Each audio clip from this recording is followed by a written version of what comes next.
दोस्तों आज की वीडियो में हम सॉल्व करने वाले हैं एसएससी जीडी का मॉक टेस्ट जिसमें हम मैथ के क्वेश्चनों को सॉल्व करेंगे। तो हमारा पहला क्वेश्चन है, तीन संख्याओं का योग 280 है। यदि पहली और दूसरी संख्या का अनुपात 2:3 है और दूसरी और तीसरी संख्या का अनुपात 4:5 है तो दूसरी संख्या ज्ञात कीजिए। यानी कि दोस्तों आपके पास तीन संख्याएं हैं। मान के चलिए पहली संख्या ये है, दूसरी संख्या ये है और तीसरी संख्या आपके पास ये है। ठीक है, पहली और दूसरी का जो अनुपात है आपके पास वो है 2:3 और दूसरी और तीसरी का अनुपात है आपके पास 4:5। ठीक है, तो आपको पहले क्या करना है दोस्तों, इन तीनों का अनुपात निकालना है। तो देखो अनुपात निकालने के क्या करेंगे कि ये जगह खाली है तो इसको क्या भरेंगे, इससे भरेंगे यानी कि 3 से। तो यहाँ का 3, उसी प्रकार यहाँ खाली जगह पर क्या लेकर आएंगे, 4 को। अब क्या करना है आपको, 2 का गुना 4 में, 2 चौके 8 अनुपात 3 चौके 12 और 3 पंजे 15। अब दोस्तों जो आपको टोटल योग दे रखा है तीनों का योग यानी कि 280, वो है आपका इन तीनों जो यूनिटों का योग। तो 12 और 8 कितने हो गए दोस्तों, 20, 20 और 15 कितने हो गए, 35। यानी कि 280 कितने यूनिट का मान है, 35 यूनिट का मान। और आपसे पूछा है कि दूसरी संख्या ज्ञात कीजिए, यानी कि दूसरी संख्या आपके पास 12 है। तो गुना करेंगे हम 12 से। तो देखो सॉल्व करेंगे तो दोस्तों क्या आएगा, देखो 7 पंजे 35, 7 चौके होते हैं 28। ठीक है, और 5 से भाग दे 40 में तो कितनी बार कटा, 8 बार। और 8 में गुना जब 12 का करोगे दोस्तों तो कितना हो जाएगा, 96। यानी कि दूसरी संख्या दोस्तों आपकी 96 होगी, जो कि बिल्कुल करेक्ट आंसर है। ठीक है, तो देखो अगला क्वेश्चन क्या है। अगला क्वेश्चन है दोस्तों, कोई दुकानदार अंकित मूल्य पर 25% छूट के साथ किताबें खरीदता है। बिक्री पर 20% लाभ प्राप्त करने के लिए उसे कितने प्रतिशत की छूट देनी चाहिए।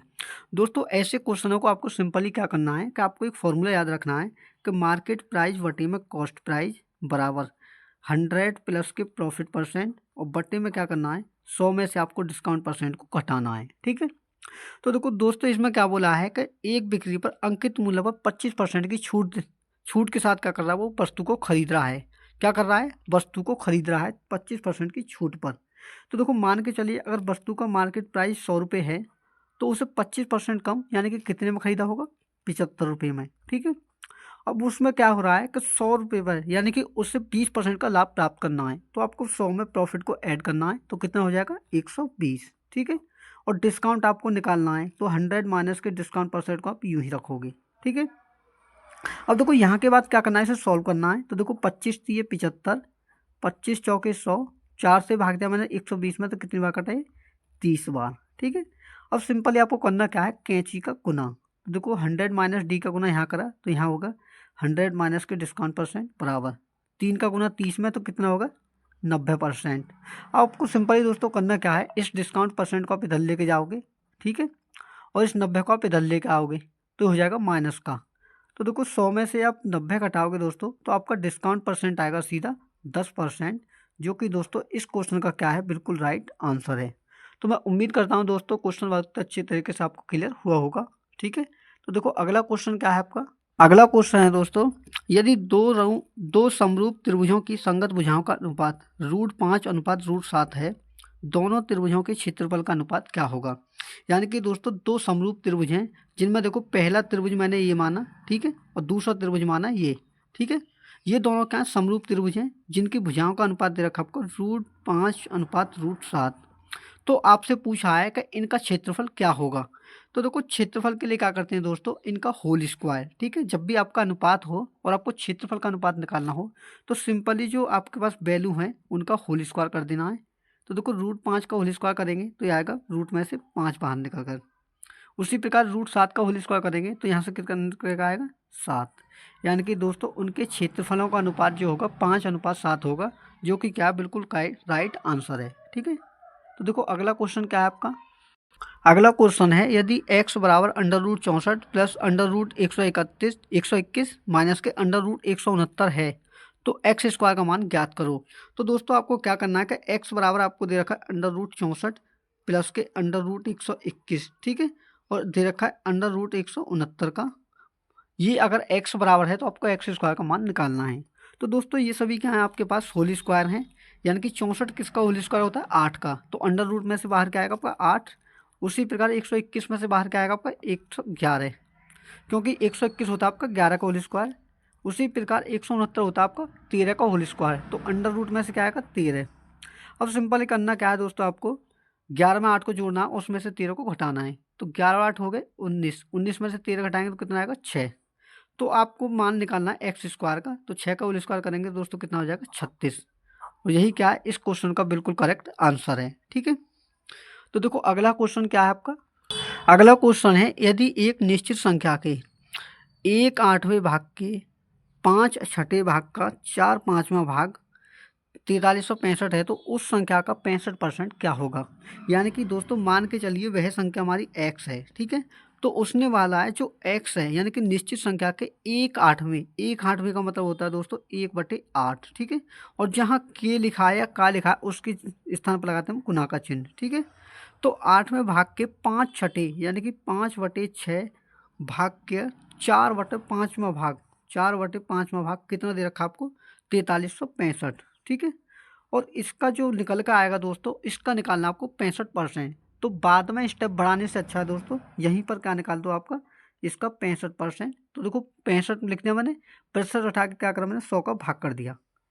तो दोस्तों इसे सॉल्व कर दिया तो देखो क्या आता है, 5 से भाग दिया 5 में तो एक बार कटा, 4 से भाग दिया इसमें 8 में तो ये कटा 2 बार, ठीक है। तो अब सिंपली दोस्तों आपको करना क्या है, देखो अब देखो अब हम क्या करेंगे इसे सॉल्व करेंगे। तो देखो 5 से मैं इसे भाग करता हूँ, तो देखो कितनी बार करता है 5 अट्ठे 40, 5 सत्ते 35, 5 तीय 15 और 5 से इसे काटा तो ये कटा 20 बार, ठीक है। उसी प्रकार देखो और सॉल्व करते हैं तो क्या आता है 5 से काटा 13 बार और 5 से इसे काटा तो 4 बार, ठीक है। अब सिंपली दोस्तों करना क्या है, इस 2 का गुना ऊपर करना है और 4 का इसमें भाग। तो देखो क्या आएगा x बराबर, सॉरी यहाँ से दोस्तों जो मान निकल का है जो आपका आंसर है वो सीधा निकल कर आएगा आंसर, ठीक है। तो देखो 873 में मैं गुना करता हूँ 13 का, तो देखो 13 तीय कितने हो गए 39, ठीक है। 13 तीय कितने हो गए 39, 39 का 9 हासिल लगे 3, 13 सत्ते 91 और 3 कितने हो गए 94 हासिल लगे 9, 13 मट्ठे 104 और 9 कितने हो गए 104 और 9 हो गए 113, ठीक है। और बट्टे में देखो आपकी क्या है आपका 2 छिक्की 12, तो 12 का गुना भी इसमें होगा और इसमें क्या करना है आपको 4 से भाग। तो देखो 4 तीय कितने हो गए दोस्तों 12। अब आपको लास्ट बार क्या करना है 3 का गुना इस पूरी संख्या में। तो देखो 3 निम कितने हो गए 27 का 7 हासिल लगे 2, 3 चौक 12 और 2 कितने हो गए 14 का 4 हासिल लगा 1, 3 तिया 9 और 1 कितने हो गए 10 की 0 हासिल लगा 1, ठीक है।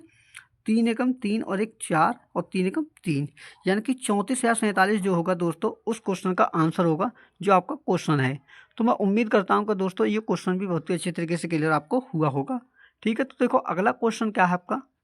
अगला क्वेश्चन है, एक राशि साधारण ब्याज पर 9 वर्ष में स्वतः की 3 गुनी हो जाती है, ब्याज की वार्षिक दर ज्ञात कीजिए। यानी कि जो ब्याज का रेट है वो दोस्तों आपसे पूछा है। तो दोस्तों आपका जो देखो सिंपल इंटरेस्ट का जो फॉर्मूला होता है वो होता है साधारण ब्याज बराबर मूलधन इंटू रेट इंटू टाइम और बटे में 100% से भाग, ठीक है। तो देखो आपको क्या करना है कि ये कह रहा है कि 9 वर्ष में स्वतः की कितनी हो रही है कोई राशि 3 गुनी। मान के चलिए अगर हमारा मूलधन p रुपये है तो अमाउंट कितना होगा, अमाउंट हो जाएगा 3 गुना यानी कि 3p। तो दोस्तों जब भी हम ब्याज निकालते हैं तो क्या करते हैं जो अमाउंट होता है उसमें से मूलधन को घटाते हैं। तो देखो 3p में से p घटाया तो कितना ब्याज है आपके पास 2p और p आपका मूलधन है, ठीक है, इंटू रेट दे रखा है, रेट सॉरी आपको निकालना है और टाइम दे रखा है दोस्तों 9 वर्ष, ठीक है। और 100 से देखो इसमें भाग करना है। तो देखो रेट आपका सीधा निकल कर आएगा कैसे, देखो देखो पी से हमारा पी कट गया, ठीक है। तो देखो अब क्या करना है आपको 100 का गुना यहाँ करना है 2 में, 100 दूनी 200 और 200 में देना आपको 9 से भाग। तो आपका जो रेट है सीधा निकल कर आएगा, देखो 9 दूनी 18 बचे कितने आपके पास 2 यानी कि 20 होगा, 9 दूनी 18 22 सही 2/9% जो होगा दोस्तों उस जो ब्याज है ब्याज की दर होगी, जो कि दोस्तों इस क्वेश्चन का बिल्कुल करेक्ट आंसर है, ठीक है। तो देखो अगला क्वेश्चन क्या है आपका। अगला क्वेश्चन है 5 पुरुष एक कार्य को 12 दिनों में पूरा कर सकते हैं और 6 महिलाएं उसी कार्य को 20 दिनों में पूरा कर सकती हैं। एक पुरुष और एक महिला मिलकर उस कार्य को कितने दिनों में पूरा कर सकते हैं, ये आपसे क्वेश्चन में पूछा है। तो दोस्तों देखो इसमें क्या बोला है 5 पुरुष यानी कि 5 मेल, ठीक है, उस कार्य को कितने दिन में कर रहे हैं 12 दिनों में। तो 5 मेल इंटू 12 दिन में, ठीक है, बराबर क्या हो रहा है कि उसी कार्य को 6 महिलाएं यानी कि 6 फीमेल कितने दिन में कर रहे हैं? 20 दिनों में। यानी कि दोस्तों इनका कार्य 5 पुरुषों का 12 दिन का कार्य है और 6 महिलाओं के 20 दिन का कार्य क्या है? बराबर है। ठीक है, तो यही क्या क्वेश्चन आपसे बोला है। तो देखो यहाँ से हम निकालेंगे कि महिला और पुरुष की क्षमता कितनी है एक दिन में कार्य करने की। तो देखो सॉल्व करते हैं तो क्या होता है, देखो मेल को रखते हैं देखो यहीं पर और फीमेल को लाते हैं पट्टी में। ठीक है, बराबर क्या करना है? 6 इंटू 20 और बट्टी में लाएंगे 5 इंटू 12 को, 5 इंटू 12। तो देखो सॉल्व करते हैं तो क्या आता है? 6 दूनी 12। ठीक है, और 2 पंजे 10 और 10 का भाग 20 में देंगे तो कितनी बार कटेगा? 2 बार और बटे में 1। यानी कि एक पुरुष की क्षमता 2 यूनिट है और वहीं एक फीमेल की क्षमता 1 यूनिट है। ठीक है, तो देखो क्वेश्चन पहले हम निकालेंगे टोटल वर्क कितना है। अब तो या तो देखो मेल की वैल्यू इसमें रख दी है या एक महिला की वैल्यू इसमें, तो टोटल कार्य हमारा निकल कर आएगा। ठीक है, तो देखो करना क्या है, मैं इसमें रखता हूँ मेल की तरफ। तो देखो 5 इंटू, एक मेल की क्षमता है 2 यूनिट, तो 5 इंटू 2 इंटू 12, तो ये हो गया आपका टोटल कार्य। आपको ये कराना है एक महिला और एक पुरुष से, तो दोनों की क्षमता कितनी होगी? पुरुष की 2 यूनिट और फीमेल की 1 यूनिट, टोटल की 3 यूनिट्स। तो सॉल्व करते हैं तो क्या आता है? 3 चौके 12। ठीक, और इसके बाद में क्या करना है? इन सभी का गुना। तो देखो 5 दूनी 10, 10 चौक 40, यानी कि पुरुष और महिला मिलकर, एक पुरुष और एक महिला मिलकर 40 दिन में उस कार्य को पूरा कर लेंगे, जो कि इस क्वेश्चन का बिल्कुल करेक्ट आंसर है। ठीक है, तो देखो नेक्स्ट अगला क्वेश्चन क्या है? एक घड़ी को 2000 रुपये में बेचने पर एक दुकानदार को 20% की हानि होती है। इसे 3000 रुपये में बेचने पर उसे कितना लाभ या हानि होगी, ये आपसे पूछा है। तो सिंपली दोस्तों आपको करना क्या है, देखो कि 2000 रुपये में बेचने पर उसे कितने की हानि हो रही है? 20% की, यानी कि 2000 रुपये जो आपका सेलिंग प्राइस है दोस्तों, ये है आपका 80% का मान। तो सबसे पहले निकालेंगे हम यहाँ से कॉस्ट प्राइस, यानी कि क्रय मूल्य कितना है। तो देखो इंटू करेंगे 100% से गुना, 80% का मान है तो 80 से भाग किया, 100% का मान निकालना है तो गुना किया 100 से। तो देखो सॉल्व करते हैं तो क्या आता है? देखो एक जीरो से हमारी एक जीरो कट गई, तो 8 से दोस्तों इसमें भाग देंगे तो ये कितनी बार कटेगा? 8 दूनी 16, 8 पंजे 40, यानी कि 0। और 250 का गुना 10 में करेंगे तो कॉस्ट प्राइस आएगा दोस्तों आपको 2500। ठीक है, तो अब क्वेश्चन में बोला है कि अगर हम इसे 2500 रुपये में खरीदी है हमने, अगर हम इसे 3000 रुपये में बेच दें तो हमें लाभ प्रतिशत कितना होगा? तो देखो 2500 की खरीदने के बाद अगर 3000 में बेचेंगे तो लाभ कितने का हो? 500 रुपये का। तो प्रॉफिट परसेंट क्या होगा?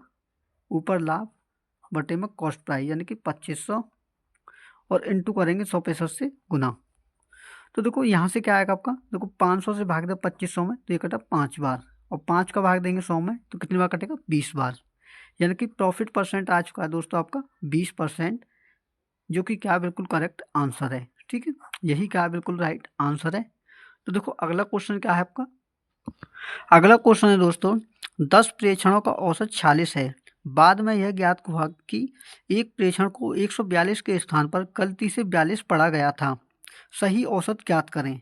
तो दोस्तों सिंपली आपको करना क्या है, देखो 48 जो 46 प्रेक्षण है, यानी कि दो 10 प्रेक्षण है उनका औसत कितना है? 46। तो आपको करना क्या है, उनका टोटल योग निकालना है। तो 10 इंटू 46। अब आपको करना क्या है, जो आपने गलती से लिखे हैं उसे लिखेंगे माइनस में। तो देखो आपने क्या किया है, 142 के स्थान पर 42 पढ़ा गया है, तो हमारी ओरिजिनल वैल्यू क्या थी? 142, तो उसे क्या करेंगे? जोड़ेंगे, और जो गलती से गलत लिखी है उसे क्या करेंगे? घटाएंगे, यानी कि 42 को। और लास्ट में क्या करना है दोस्तों? सभी संख्याओं से भाग। तो प्रेक्षण कितने थे आपके? 10, तो 10 से क्या करेंगे? भाग। तो यहाँ से जो औसत निकल के आएगा दोस्तों बिल्कुल आपका सही निकल के आएगा। तो 142 में से अब 42 घटाओगे तो कितना बचेगा? 100। ठीक है, प्लस 46 का गुना 10 में कितना हो गया?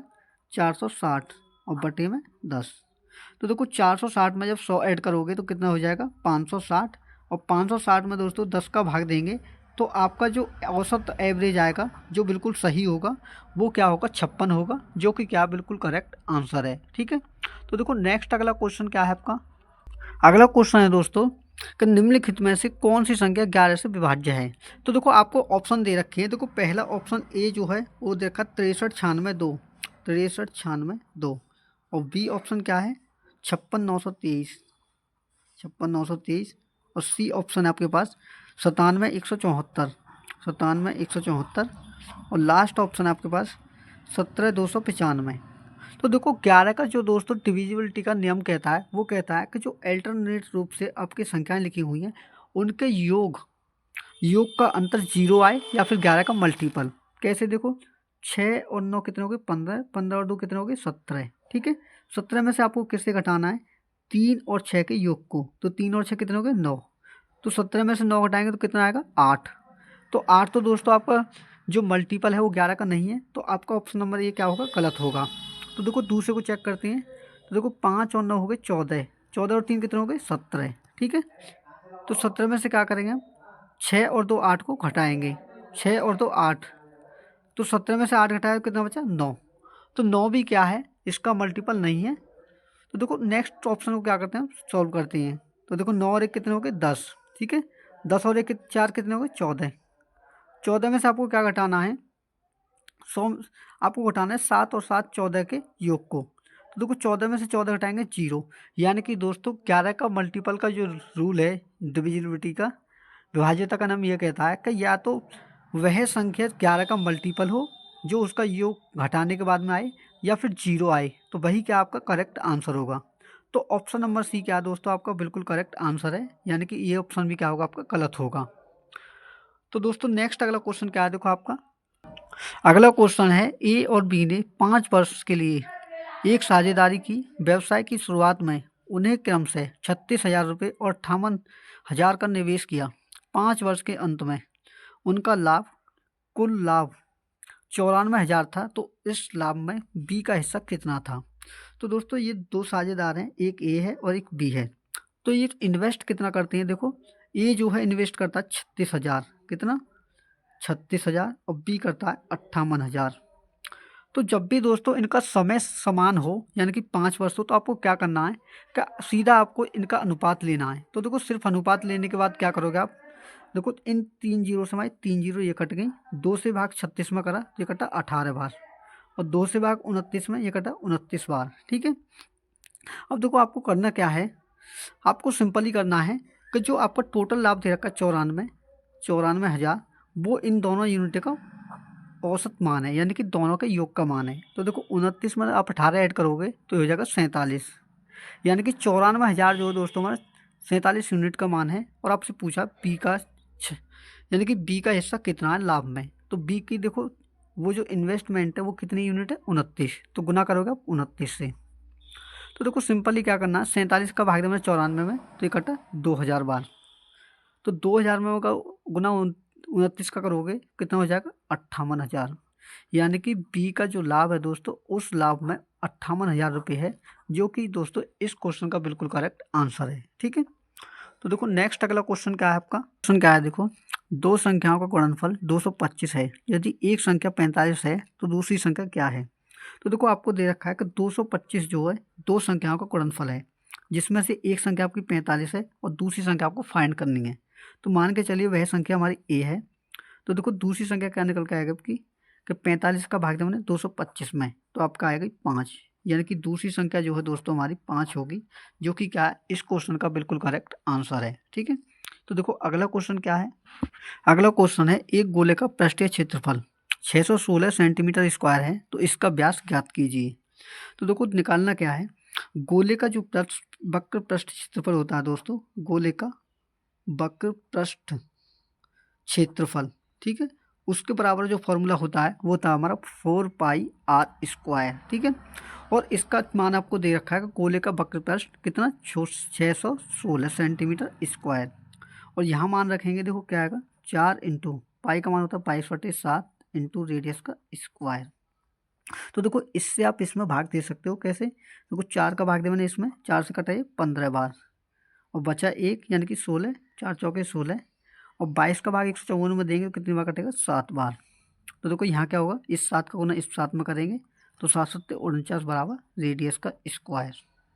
तो देखो ये होल स्क्वायर किसका होता है 49, ये होता है 7 का। तो आपकी जो त्रिज्या आएगी वो कितनी आएगी 7 सेंटीमीटर, जो कि क्या है इस क्वेश्चन का बिल्कुल करेक्ट आंसर है। ठीक है, तो देखो नेक्स्ट अगला क्वेश्चन क्या है, अगला क्वेश्चन है, दो उम्मीदवारों के बीच एक चुनाव में 72% मत प्राप्त करने वाला उम्मीदवार 572 मतों के बहुमत से निर्वाचित होता है।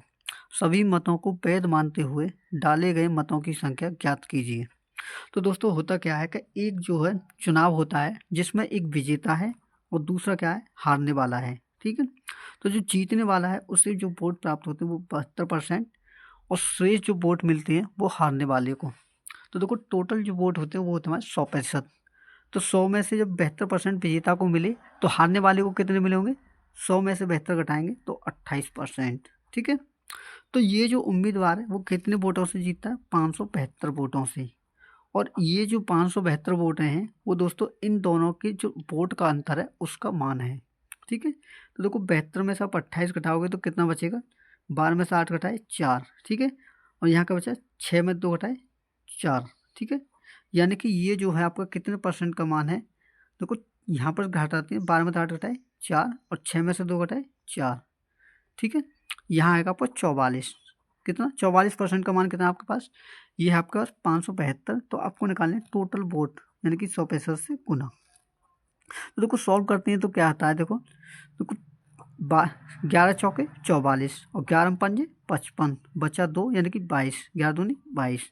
तो देखो 4 का भाग और देते हैं इसमें 52 में, तो ये करता है 13 बार और 13 का गुना 100 में करोगे तो कितना आ जाएगा 1300। यानी कि टोटल जो वोट थी वो कितनी थी दोस्तों, वो थी 1300 वोट, जो कि इस क्वेश्चन का क्या है, बिल्कुल करेक्ट आंसर है। तो देखो नेक्स्ट अगला क्वेश्चन क्या है, अगला क्वेश्चन है दोस्तों, यदि ब्याज की वार्षिक दर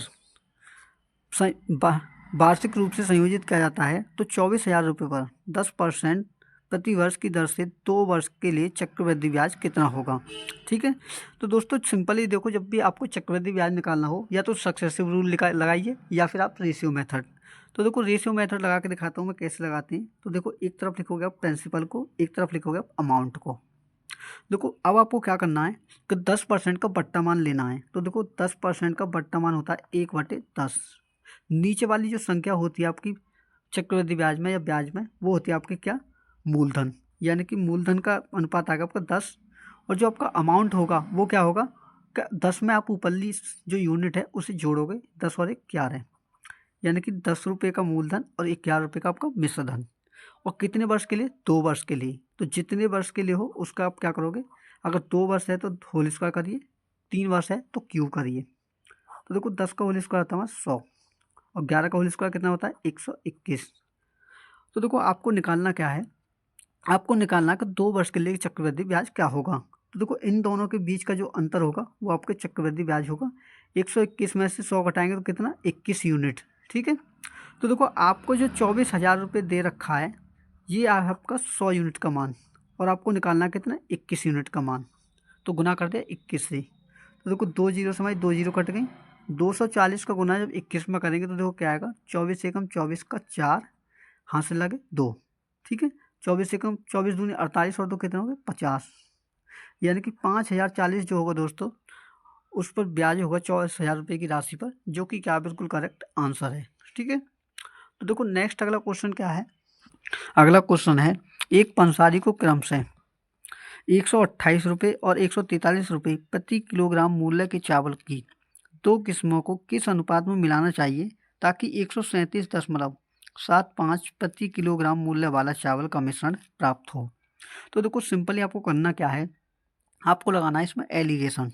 एक तरफ लिखिए आप 128 किलोग्राम वाले रेट को और दूसरी तरफ लिखिए जो 143 रुपये किलो वाला माल है। ठीक है, और बीच में क्या रखेंगे, जो टोटल को बेचना चाहता है किसमें, 137.75 रुपये में बेचना चाहता है इनके मिक्सचर को। तो आप क्या करोगे, एक बार इसमें इसमें से आप इसको घटाओगे और एक बार इसमें से इसको घटाओगे। तो देखो सबसे पहले क्या करता हूँ मैं, इसमें से इसको घटाता हूँ। तो मान के चलिए ये है 143.0 और ये है 128.0। तो देखो घटा इसमें से इसको घटाते हैं तो क्या आता है, 10 में से 5 घटाया 5। ठीक है, और यहाँ का बचा 9, 9 में 7 घटाए 2, पॉइंट लगा दिया। यहाँ क्या बचा आपके पास 2। ठीक है, यानी कि यहाँ हो गया 12, ढाई लेने के बाद में 12 में 7 घटाए 5। ठीक है, और यहाँ का बचा 3, 3 में 3 घटाए 0 अनुपात। अब देखो इसमें से आपको इसको घटाना है। तो देखो 75 में से आप 0 को घटाओगे तो 75 ही आएगा। ठीक है, और देखो यहाँ क्या बचेगा, 17 में से 8 घटाए 9, यानी कि ये आपका अनुपात आ चुका है। तो देखो इसमें से देखो पॉइंट अगर दोनों संख्याओं के बीच में अनुपात समान संख्या में है, जैसे कि इसमें भी 2 संख्या के बाद है, इसमें भी 2 संख्या के बाद है, तो पॉइंट आपका हट जाएगा। तो देखो अनुपात लेंगे तो क्या आएगा, 25 दूनी 50, 25 एकम 25, और देखो 25 × 75, ये बचे आपके पास 22, यानी कि 225 हो गए, और 25 निम्न 225। अब देखो 3 से और काटे, 3 सत्ते 21, 3 से इसे काटा 13 बार, यानी कि उसे जो वस्तुएं हैं पंसादी को जो मूल्य वाली वस्तुएं हैं वो 7:13 में मिलानी चाहिए, ताकि वो इस रेट में बेच सके। तो इस क्वेश्चन का आंसर होगा 7:13, जो कि बिल्कुल क्या है, करेक्ट आंसर है। ठीक है, तो देखो अगला क्वेश्चन क्या है, यदि 341, 434 और 620 का महत्तम समावर्तक यानी कि HCF x है, तो x के मान ज्ञात करो, यानी कि उसके बीच की रेंज आपको दे रखी है, उसका मान आपको निकालना है। तो जब भी दोस्तों आपको बड़ी बड़ी संख्या दे और उसका आपको HCF निकालना हो, तो देखो सिंपली आपको करना क्या है, तो देखो आपको संख्या दे रखी है 341, 434 और आपकी 620, इसका आपको निकालना है महत्तम समावर्तक। तो जब भी बड़ी बड़ी संख्याएं दे आपको क्या करना है, इन दोनों का डिफरेंस और इन दोनों का डिफरेंस। तो देखो 4 में से 3 एक घटाया 3, और 13 में से 4 घटाए 9, और इसमें से आप इसको घटाएंगे तो देखो क्या आएगा, 10 में 4 घटाए 6, यहाँ बचा आपका 11, 11 में 3 घटाए तो बचे 8, ठीक है, यहाँ बचा 5, 5 में 4 घटाए 1।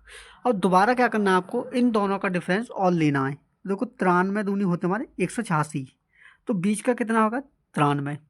अब देखो 93 के और फैक्टर करने हैं आपको, देखो 31 दिए होते हमारे 93, ठीक है, तो आपको क्या करना है, तो सबसे बड़ी संख्या है वो आपको लेनी है। तो देखो 31 जो है वो क्या है, आपका HCF होगी।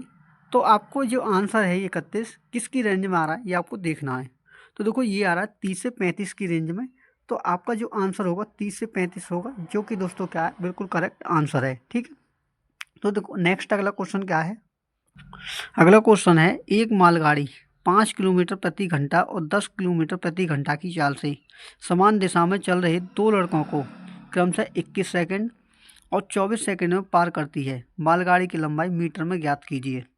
तो दोस्तों सिंपली आपको करना क्या है, देखो आपको दे रखा है कि दो व्यक्तियों को क्या कर रही है, पार कर रही है, जिसमें पहले व्यक्ति की जो स्पीड है वो 5 किलोमीटर की है। तो मान के चलिए जब दिशा में चलती है तो दोनों की स्पीड को क्या करते हैं, हम घटाते हैं, यानी कि डिफरेंस लेती हैं। तो देखो मान के चलो ट्रेन की स्पीड s है, ठीक है, और वो कितने कितने की स्पीड है, जो व्यक्ति है पहला उसकी 5 की स्पीड, तो कितने सेकंड का समय लेती है उसे पार करने में, 21 सेकंड का, ठीक है, कितने का, 21 सेकंड का। और वहीं जो दूसरा व्यक्ति है उसे पार करने में कितने समय लेती है, 24 सेकंड का, और उसकी स्पीड है 10 किलोमीटर की। तो इनटू क्या करेंगे 24, ठीक है, तो यहाँ से निकल के आएगी उसकी स्पीड कितनी है जो आपकी ट्रेन है। तो देखो 21 का गुना एस में करेंगे तो 21 हो गया, 21 का गुना 5 में 105, और देखो 24 का गुना एस में 24s माइनस के 24 धाम 240, ठीक है। अब देखो 24s और यहाँ 21s, तो 21s को इधर लाएंगे तो ये हो जाएगा माइनस का, तो 24s माइनस के 21s बराबर ये हो जाएगा 240 माइनस का इधर आकर प्लस का, तो 240 माइनस के 105। तो देखो 240 में से 105 घटाएंगे तो हमारा आएगा 135, ठीक है, और 24s में से 21x घटाएंगे तो कितना आएगा, ये आएगा हमारा 3s, और 3 का भाग दोगे तो यहाँ से आएगा दोस्तों, इस ट्रेन की जो स्पीड है वो आ गई आपकी कितनी, 45 किलोमीटर प्रति घंटा जो है आपकी ट्रेन की स्पीड है। लेकिन आपसे पूछा है मालगाड़ी की लंबाई मीटर में कितनी होगी। तो देखो आप किसी भी एक समीकरण में आप मान रखिए, या तो इसमें या फिर इसमें, तो मैं आपको मान रख के दिखाता हूँ इसमें, ठीक है। तो देखो ट्रेन की स्पीड हमारी 45, तो 45 माइनस के 5 इंटू 21, लेकिन जो आपकी स्पीड है ये है आपकी किलोमीटर प्रति घंटा में, तो इसे बदलेंगे मीटर प्रति सेकंड में, और उसके लिए हम गुना करेंगे 5/18 से। तो यहाँ से आपकी जो ट्रेन की लंबाई है वो निकल कर आएगी सीधी। कैसे, देखो देखो 3 से भाग दिया मैंने इसमें, तो 3 6 18 और 3 7 21, ठीक है, 7 पंजे कितने हो गए 35, और 45 में से 5 घटाएंगे तो कितना हो जाएगा 40, और बटे में 6, तो देखो 2 3 6, और 2 से कितने हो गए 20, 35 का गुना 20 में करेंगे तो हो जाएगा 700, और 700 में 3 का भाग देंगे तो देखो आपका क्या आएगा, ये होगा आपका 3 दूनी 6, ठीक है, बचा आपका 1 3 3 9, ठीक है, फिर कितना बचा 1 यानी कि 10, 3 तिये 9, तो 233 सही 1/3 मीटर जो होगी दोस्तों उस ट्रेन की लंबाई होगी, जो कि क्या है दोस्तों इस क्वेश्चन का बिल्कुल करेक्ट आंसर है। तो दोस्तों आज की वीडियो को हम यहीं समाप्त करते हैं। दोस्तों अगर वीडियो अच्छी लगी तो वीडियो को लाइक जरूर करें और चैनल पर नए हैं तो बेल आइकन को प्रेस करके चैनल को सब्सक्राइब भी कर लें। तो मिलते हैं अगले मॉक टेस्ट के साथ में, तब तक के लिए धन्यवाद।